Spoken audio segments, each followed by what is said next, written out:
Si au Niger, quelqu'un attendait ces assises plutôt, c'est qu'il n'est même pas conscient des dangers auxquels le pays est confronté. Les dangers ne sont pas encore finis. Moi, je serais à la place de Tchiani, peut-être que je n'aurais même pas encore organisé ça. Puisque vous êtes entouré de gens qui veulent votre tête. Matin, midi, soir, ils vous le prouvent.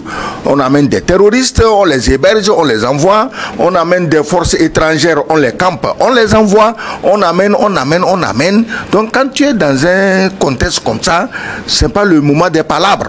Mais comme c'est des militaires, ils se sont dit, bon, advienne que pourra, nous devons faire preuve de courage. Ils ont fait preuve de courage et ils ont dit, le peuple venez et qu'ensemble on cite. Maintenant, on décide. Le président de la transition du Niger, le général Abdourahmane Tchiani, a lancé ce samedi 15 février à Niamey 5 jours d'assises nationales censées notamment fixer la durée de la transition en cours depuis juillet 2023. En clair, c'est une initiative qui intervient donc à un peu plus d'un an et demi après le coup d'État dans le pays. À votre avis, messieurs, pourquoi est-ce que l'organisation des travaux de ces assises interviennent que maintenant? L'attente n'a-t-elle pas été un peu trop longue, Luc Abaki? Oh, qui attendait? Les Nigériens. Non, mais écoutez, vous avez bien vu le contexte dans lequel le général Tchiani et ses collaborateurs sont venus au pouvoir. Ils étaient face à un pays qui était quasiment en phase de disparition. Il y a une déstructuration de la société et puis le pays est envahi par ce fléau du terrorisme qui décimait carrément des vies en longueur de journée. Donc ça veut dire que dans un tel contexte, la priorité à partir de l'instant où le sort même de l'État est engagé, la priorité précisément, c'est de reconstruire le pays. C'est de faire en sorte à restaurer la sécurité et recréer la confiance au sein de cette société-là parce que les citoyens étaient complètement désemparés et il n'y avait même pas d'espoir, il n'y a pas de perspective puisque l'État est déstructuré, la société elle-même était en débandade complète. Et donc, le général Tchiani et son équipe ont fait preuve quand même de leadership clairvoyant et donc au bout d'un an et demi, ils ont suffisamment apaisé le pays, ils ont contré autant qu'ils pouvaient le phénomène du terrorisme, ils ont commencé à recréer la richesse nationale et je pense que le contexte s'y prête désormais à la réflexion, à la collecte justement des opinions des citoyens nigériens pour définir ensemble les perspectives, en tout cas la vision à partir de laquelle le Niger va se construire en tant que pays souverain. Je pense que les Nigériens sont les mieux placés en effet pour mesurer avec précision et justesse leurs besoins. Et à partir du moment où ce travail d'organisation des assises du Niger a été fait avec Munici depuis la base jusqu'à cette échelle nationale, on ne peut finalement évidemment que s'en féliciter en tant qu'observateur et véritablement engagé pour la cause du souverainisme prôné justement par aussi bien le Niger que les autres pays de l'AES. Il est donc temps, selon vous, que ces assises nationales se tiennent, monsieur l'ambassadeur. C'est le bon moment, donc le bon timing, ou est-ce que les autorités nigériennes pourraient s'y prendre plus tôt que cela? Je crois qu'il faut être, comme disait le père de la nation, à côté des toilettes pour sentir l'odeur. Mais c'est eux qui sont à côté des toilettes, c'est eux qui sentent l'odeur. Donc c'est eux qui ont le vrai timing. C'est eux qui ont le jugement le plus impartial, le plus juste pour savoir à quel moment il faut convoquer ces assises. Comme il a dit, on n'a pas fait un coup d'état de complaisance. Le pays était en train de mourir jusqu'à ce que le chef d'État d'alors était devenu le porte-parole des djihadistes. Ils sont plus forts, ils sont mieux armés, mais il était devenu le laudateur, l'attaché de presse des djihadistes. Alors quand un pays est arrivé aussi bas, au fond du gouffre, et que des gens viennent le prendre, il faut d'abord le sortir du gouffre à la surface avant d'appeler le peuple pour dire venez voir ce que nous avons ramassé, mais nous ne pouvons pas traiter ça à votre insu. Nous voulons ensemble, avec vos idées, savoir dans quelle direction aller. Moi, je crois que ces assises nationales sont très, très importantes, mais dire que, bon, les gens attendaient, les gens machin. Si au Niger, quelqu'un attendait ces assises, plutôt, c'est qu'il n'est même pas conscient des dangers auxquels le pays est confronté. Les dangers ne sont pas encore finis. Moi, je serais à la place de Tchiani, peut-être que je n'aurais même pas encore organisé ça, puisque vous êtes entouré de gens qui veulent votre tête. Matin, midi, soir, ils vous le prouvent. On amène des terroristes, on les héberge, on les envoie. On amène des forces étrangères, on les campe, on les envoie. On amène. Donc, quand tu es dans un contexte comme ça, c'est pas le moment des palabres. Mais comme c'est des militaires, ils se sont dit, bon, advienne que pourra, nous devons faire preuve de courage. Ils ont fait preuve de courage et ils ont dit, le peuple venez et qu'ensemble on cite. Maintenant, on décide. Maintenant, c'est mieux de cette façon, au lieu des démocraties vagues, des bavardages creux, des soi-disant démocraties qui permettent à des gens assis quelque part de désigner qui est votre chef. Aujourd'hui, les Nigériens décideront eux-mêmes. Quand est-ce qu'ils iront aux élections? Ils décideront eux-mêmes qui est candidat, qui doit faire quoi pour aujourd'hui et pour demain. Voilà un peuple seul en marche vers la liberté, et je crois qu'aucun Nigérien ne tournera le dos à la liberté pour aller tomber encore dans la servitude juste parce qu'on lui donne de temps à autre un peu de dessert, comme disait l'autre.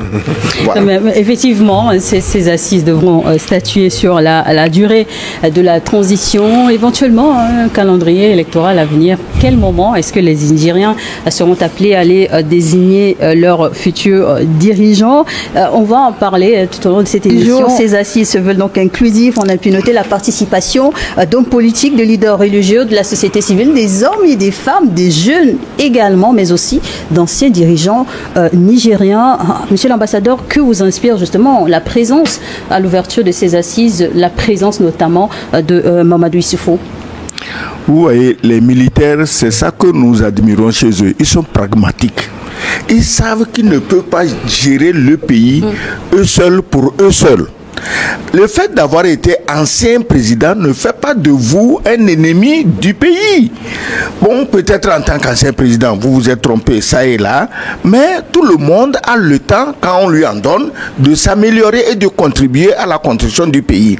Vous voyez, qu'on le veuille ou non, quand quelqu'un perd le pouvoir, il a toujours ses partisans. Si vous l'excluez, vous excluez ses partisans. Donc, il faut faire venir tout le monde, parce que c'est tous les enfants du Niger qui doivent décider. Il ne faut pas que demain on dise, ah, il y a telle frange qui avait été exclue. Vous voyez? Donc, ces pays sont des pays où on travaille avec l'intelligence. Nous ne sommes pas dans le cas de certains pays où les gens ne rêvent que vengeance. Ah, attendez, quand on va prendre le pouvoir, vous allez voir. Hein? Vous êtes là-bas, vous faites ci, vous allez voir. Vous voyez, ces gens qui parlent comme ça, ils sont des gens qui travaillent contre les alternances dans leur pays. Mais quand des militaires prennent le pouvoir et disent, tout le monde, ancien comme nouveau, venez, on va échanger, je crois que c'est un exemple que tous les pays doivent suivre. Mamadou Issoufou. Oui, peut-être aussi qu'il faut le rappeler, il n'était pas le seul. Ils étaient 3 anciens présidents. C'est une très bonne chose. Vous ne pouvez pas décider de l'avenir du pays en les mettant de côté. C'est pas possible. Ils ont dirigé le pays. Donc c'est une très bonne chose. Et en cela, on voit que Tchiani voit loin. Il n'est pas là pour des intérêts particuliers. Ah, moi je vais être président, il ne faut pas amener les anciens qui vont me porter ombrage. Il n'est pas dans cette logique. Donc la présence des anciens présidents, des anciens responsables, il y a aussi des ministres. Certainement, d'abord, c'est un chef traditionnel qui, dit-on, dirige la rencontre. Moi je crois que le fait de mettre tout le monde, qu'on mette balle à terre, qu'on voit les erreurs que nous avons commises hier, qu'on voit ce que nous devons faire pour éviter de commettre les mêmes erreurs demain, c'est la seule voie pour assurer au Niger un avenir meilleur, un avenir prospère. C'est pas la politique des vendettas. Ah, vous allez voir, quand nous on va arriver au pays, on va vous prendre tous, on va vous fusiller tous. C'est des militaires, ils ne disent pas ça. Mais des égarés qui se disent civils, voilà les propos qu'ils tiennent. Voilà. La présence. Est-ce pour aider dans les discussions ou influencer ces discussions? Non, c'est d'abord de dire, qu'un président de la République est pour un État un vrai patrimoine. C'est-à-dire n'est pas président de la République qui veut, mais qui peut. Et une fois que vous êtes dans le fauteuil présidentiel, vous capitalisez une bonne dose d'expérience. Vous possédez pendant un moment l'âme du pays. Et donc vous connaissez les dessous, les dessus, les alentours, en tout cas tous les défis qui se présentent à un pays. En tant que tel, vous devenez un patrimoine et un joyau pour le pays lui-même. Voilà pourquoi, lorsque vous êtes dirigeant d'un pays, vous devez comprendre que vous êtes dans un sacrifice extrême pour construire le bien commun et travailler dans le sens de l'épanouissement d'un peuple. En tant que tel, tant que vous êtes vivant, vous voyez ce qui se passe aux États-Unis. Chaque fois qu'il y a une question d'enjeu majeur, les anciens présidents sortent pour donner leur point de vue et appuient les actions, etc., etc. Et donc, les dirigeants ont déjà capitalisé une certaine expérience, un savoir-faire qu'ils doivent précisément partager avec les délégués réunis à cette occasion tout à fait opportune. Pourquoi? Parce qu'il s'agit là de mener des réflexions approfondies sur les voies et moyens par lesquels on peut sortir le pays de l'ornière. Donc, le président de la République, l'ancien dirigeant qu'il a été président, ministre ou quoi que ce soit, qu'il a eu à détenir une portion du pouvoir, c'est qu'il a engrangé quelque chose, une certaine connaissance et savoir-faire qu'il doit pouvoir transmettre justement à ces intellectuels qui sont réunis sur cette question-là. Je pense que l'un des phénomènes majeurs auxquels nous avons presque renoncé dans nos pays, c'est le principe de la transmission. Toutes les sociétés du monde évoluent sur la base de la transmission de la connaissance. Voyez-vous? Et donc, voilà pourquoi nous prenons la promotion et l'exaltation des valeurs. Et il me semble qu'un dirigeant ne peut qu'être l'incarnation achevée des valeurs identitaires qui doivent représenter un pays. Et en tant que tel, c'est l'occasion rêvée pour ces anciens dirigeants-là de participer justement à ces gens d'assises et donc d'enrichir les réflexions en connaissance de cause. Vous voyez comme un petit comité de sages. Absolument, c'est-à-dire c'est des contributeurs majeurs en la matière et donc ils doivent participer, ils doivent meubler justement la réflexion de sorte que les pistes qui seront définies là soient les pistes les plus objectives possibles qui reposent sur des faits concrets en connaissance de cause, voyez-vous, parce que c'est important, ce n'est pas une complaisance, ce n'est pas de la blague, puisqu'il est dit en tout cas en toute société que le peuple, en tout cas le pouvoir appartient au peuple. C'est l'occasion donc pour le peuple d'intervenir, mais il va falloir que la lanterne du peuple soit suffisamment éclairée par des gens qui sont mus par un sens élevé de patriotisme, mais qui ont aussi l'expérience de gestion de l'État, voyez. Et donc à partir de ce moment-là, ce qui sera dit en connaissance de cause. Et nous pensons que ces anciens dirigeants, ainsi que toutes les compétences, ainsi triées sur le volet, sur la base de la vision ainsi attendue, devront véritablement contribuer à la réflexion pour définir véritablement les pistes les plus idoines possibles en vue donc de consacrer le processus d'achèvement de la souveraineté du Ce sont 5 jours d'échanges annoncés, l'agenda semble donc être bien chargé. Absolument, il ne peut qu'être chargé parce qu'en fait les défis sont grands.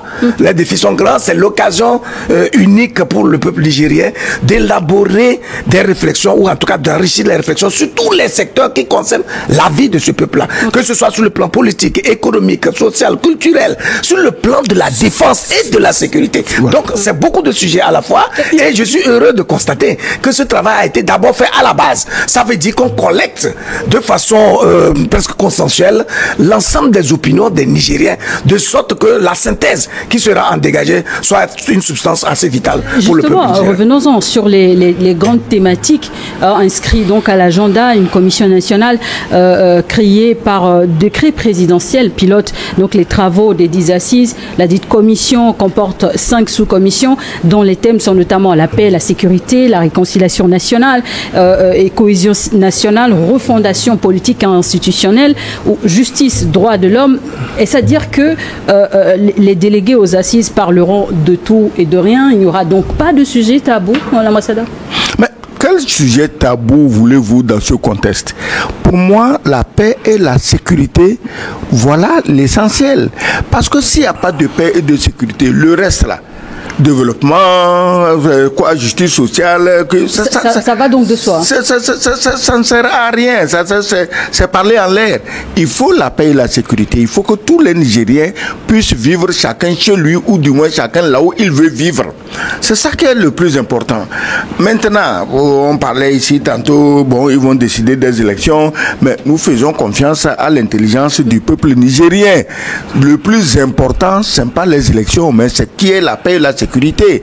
Et regardez, il y a toujours un exemple quelque part dans le monde. Et regardez aujourd'hui en Ukraine, quand les pays occidentaux ont aidé Zelensky à massacrer son peuple, on lui dit d'aller aux élections. On ne sait même pas qui va voter quand vous avez tué plus d'1 million d'hommes. Vous avez même juré que la guerre, c'est jusqu'à la mort du dernier Ukrainien. Il va aller aux élections avec lui. Mais Zelensky dit quoi? Il dit non, mon peuple dit qu'il ne veut pas d'élections. C'est ce qu'il dit. Et aucun de ces pays, soi-disant démocratiques, n'a le courage de lui dire, mais qu'est-ce que tu racontes? Il faut les élections. Donc, c'est pas quand il s'agit des Africains qu'on va mettre de côté les problèmes de paix et de sécurité, soi-disant pour faire des élections et pour faire plaisir à des professionnels des incantations stériles de démocratie et de droits de l'homme. Et dans le cas nigérien, la société civile a toujours réclamé quand même des précisions quant à la durée de la transition. Oui. Le problème, la société civile du Niger, je ne suis pas ici pour la contredire. Elle est chez elle, elle connaît ses problèmes et elle agit conformément à la recherche des solutions à ces problèmes. Si la société civile nigérienne estime que tout est OK, eh bien, ça se discute. Voilà pourquoi on les convoque pour discuter. S'ils se disent que bon, on peut aller aux élections demain, que les djihadistes ou plutôt les mercenaires de l'OTAN, qu'on envoie massacrer les populations pour pouvoir prendre les richesses de ces pays, s'ils estiment, la société civile estime qu'elle a des solutions magiques pour arrêter tout ça, mais pourquoi pas? Les militaires n'ont pas pour vocation de venir s'éterniser au pouvoir, mais il faut que cette société civile sache. Est-ce qu'elle travaille pour tous les Nigériens ou juste pour permettre à M. X d'être président, à l'autre d'être ministre, au troisième d'être ambassadeur? Ce n'est pas ça qui est le problème. Mais s'ils estiment que les conditions sont remplies, qu'on ne veut plus voler l'uranium du pays, on ne veut plus voler son pétrole, son or, on ne veut plus voler ceci et cela, ok, ça se discute. Tiani, ben, il est un enfant du Niger. Lui aussi, il sait, il voit. Donc moi, je crois que à l'heure où nous parlons, dans ces pays où la guerre fait rage. Parce que, écoutez, on ne nous dit pas tous les jours ce qui se passe. Hein. Burkina, Mali, Niger, mais la guerre fait rage contre les terroristes. On sait qui arme les terroristes, on sait qui les envoie, on sait dans quel pays voisin ils se cachent pour aller attaquer. Donc on ne peut pas faire table rase de ça. Ah, élection, parce qu'il y a un petit blanc qui est assis quelque part et qui donne des ordres. De façon unanime, vous jugez la question sécuritaire prioritaire. En face, la société civile ou même l'opposition nigérienne qui justement attaque sur la question de la durée de la transition, les élections. Mais justement, pourquoi ne pas aller à l'essentiel lors de ces assises et partir aussi aborder toutes les thématiques à la fois, Lucas Baki? Mais je pense que toutes les thématiques sont inscrites, non? Vous les avez citées ici. L'essentiel, c'est quoi? La question sécuritaire. Exactement, et c'est d'ailleurs ça, c'est le premier point. L'organisation de futures élections dans le pays. J'observe que le premier point qui est retenu comme thématique, c'est la paix et la sécurité. Parce que lorsque vous n'avez pas la paix, vous n'avez pas la sécurité, ça veut dire que votre existence elle-même est compromise, elle est menacée. C'est pour ça que j'avais commencé ici mon intervention en rappelant le contexte dans lequel le général Tchiani est venu au pouvoir. Et donc la priorité était précisément de donner au moins une existence à l'État du Niger qui était complètement déstructuré, qui n'existait pratiquement plus, puisque en réalité il y avait tous les envahisseurs étrangers qui n'étaient là que pour piller autant que possible les ressources du Niger. Vous avez vu en un an et demi tout le travail qui est de sap et même de sarclage, de nettoyage qui a été fait et qui permet aujourd'hui au Niger de dire oui, nous avons un pays souverain que nous sommes en train de construire, nos ressources, nous voulons en disposer, nous avons la capacité aujourd'hui de fixer les prix de nos produits, de notre pétrole, de notre uranium, en tout cas de tout ce que la nature nous a donné pour nous permettre de compter parmi les humains. Voyez? Donc je crois que c'est un travail de base qui permet aujourd'hui aux Nigériens du nord, de l'est, de l'ouest, de l'ouest et du sud de se retrouver retrouver à un endroit précis. Il y a cela 1 an et demi, on ne pouvait pas imaginer que les Nigériens puissent voyager depuis des milliers de kilomètres pour se retrouver à un endroit seul avec une certaine sécurité. Voyez? Donc je pense que les pas ont été franchis en la matière. Deuxième chose que je pense qu'il faut revoir, c'est que l'essentiel pour le Nigérien, en tout cas tout citoyen qu'il est, c'est d'abord son épanouissement. Est-ce qu'il y a l'écosystème socio-politique nécessaire, économique, qui lui permet de faire valoir sa compétence, de se sentir, disons, comme un contributeur de la vie sociale. Vous voyez? Donc c'est tous ces leviers-là qu'il faut mettre en place et c'est toute cette réflexion qu'il faut mener. Élection, oui, mais vous savez pourquoi souvent il y a ce débat sur ces questions de pouvoir, d'élection, etc. C'est parce qu'il y a beaucoup, malheureusement, qui considèrent le pouvoir comme un instrument de jouissance et non un sacerdoce qui contraint ou qui astreint le dirigeant au sacrifice. Mais ces dirigeants-là, vous voyez le rythme auquel ils travaillent. Ça veut dire qu'ils n'ont plus de vie pour eux-mêmes. Ils n'ont plus de vie privée. Un capitaine comme Traoré qui n'a que 30 et quelques ans, il aurait bien voulu être libre de ses mouvements, jouir de sa jeunesse, faire la vie comme on dit en général. Mais ils ont pris un engagement qui les oblige à un exercice soutenu. Ce sont des jouisseurs du pouvoir qui pensent que les dividendes générés par le labeur du peuple doivent être dilapidés, doivent être, je sais pas, utilisés à n'importe quelle manière. Voilà pourquoi, quand on voit tout ce qu'il y a de flamboyant autour du pouvoir, tout le monde veut y aller. On oublie la mission sacerdotale qui est donc conférée à un dirigeant. On veut mieux comprendre. Est-ce la situation sécuritaire de l'heure qui contraint les autorités du Sahel, dans les 3 pays, le Mali, le Niger et le Burkina Faso, de limiter leurs déplacements, ou est-ce qu'il y a toujours des restrictions à ce propos? Non, mais ils se déplacent, ils vont dans tous les coins de leur pays parce que justement ils ont fait un travail de fond qui leur permet aujourd'hui de dire, ben écoutez, nous allons vers nos citoyens, etc. Maintenant, ce ne sont pas des oiseaux migrateurs qui vont répondre à toutes les conférences de folklore au plan international au point de dilapider des ressources, les maigres ressources dont dispose le pays et qui doit justement servir la cause commune. Donc au plan interne, je vois bien. N'est-ce pas aussi important pour la visibilité du pays? Non, mais c'est pas ça qui rend visible. Ce sont les œuvres qui rendent visible. Aujourd'hui, le président Ibrahim Traoré, il y a des micro-trottoirs en Europe, en Amérique, partout. Ibrahim Traoré est connu. Absolument. Plus que tous les autres chefs d'État qui s'agitent, qui courent, qui répondent à toutes les conférences, qui versent des milliards à des soi-disant cabinets de communication, mais personne ne les connaît, personne n'en tient compte. Mais quand tu dis Ibrahim Traoré dans les rues de Los Angeles, tu dis Ibrahim Traoré en Alaska, à Anchorage, tu dis Ibrahim Traoré au Groenland, les gens savent de qui tu parles. Voilà déjà, ils n'ont pas besoin de faire le tour du monde pour se faire connaître. Quand tu dis Tiani, quand tu dis Assimi Goïta est celui-là même qui a lancé le processus de libération de l'Afrique. Et il a commencé au Sahel. Donc, on n'a pas besoin de se promener. Tu as entendu parler du président tanzanien, malheureusement mort, Magufuli. Magufuli a fait je ne sais pas combien d'années au pouvoir. Il n'est jamais sorti de Tanzanie. Mais quand tu vois ses réalisations, tu te crois à Dubaï, à Hong Kong ou à Singapour. Voilà ce que nous voulons. Donc, il faut laisser deux choses. Moi, ce que je voulais dire spécifiquement au sujet du Niger, de la paix et de la sécurité, je sais que les sacrifices consentis par Tiani et son équipe donnent une apparence d'apaisement. Nous sommes d'accord. Mais il ne faut pas que les gens oublient que les mêmes dangers qui les guettent sont là. Moi, j'ai écouté une interview d'un chef d'État. Ah non, bon, ils ont fait coup d'État, c'est interdit dans la CEDEAO. Ah non, ils sont sortis de choses, c'est interdit. J'ai dit, mais c'est vraiment bizarre. Coup d'État, c'est interdit. Est-ce que la CEDEAO dit qu'il faut fermer les frontières parce que quelqu'un a fait coup d'État? Montrez-nous le chapitre et l'alinéa qui dit ça. Est-ce que la CEDEAO dit que quand quelqu'un fait coup d'État, on doit mobiliser des armées pour aller l'attaquer? Montrez-nous où c'est écrit. Est-ce que la CEDEAO dit qu'un membre de la communauté peut recevoir les ordres d'un petit gamin qui se tape la poitrine? Je vais l'appeler, je vais lui dire, ils vont sanctionner le Mali. Et c'est fait. Et ça, c'est la CEDEAO.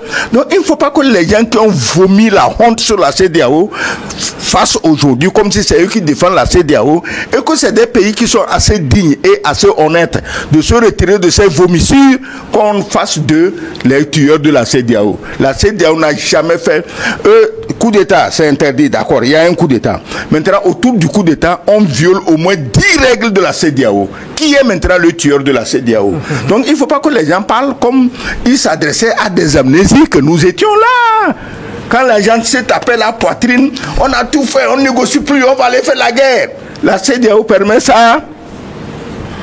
J'ai mobilisé 850 soldats, il y a la nourriture, il y a tout, on va aller faire la guerre. La CEDEAO permet ça. Donc il faut arrêter. Les Nigériens doivent comprendre que les ennemis sont toujours là en posture d'attaquer à tout moment. Et ils sont même pas seuls. Ils font avec les ennemis extérieurs à l'Afrique qui sont là pour les aider à déstabiliser ce pays. J'invite le peuple nigérien à tenir compte de cela avant de prendre les décisions concernant les élections ou non. Les élections viendront un jour. Nous avons dit ici la dernière fois que d'un coup d'État au Ghana est sorti un régime démocratique que nous apprécions tous aujourd'hui.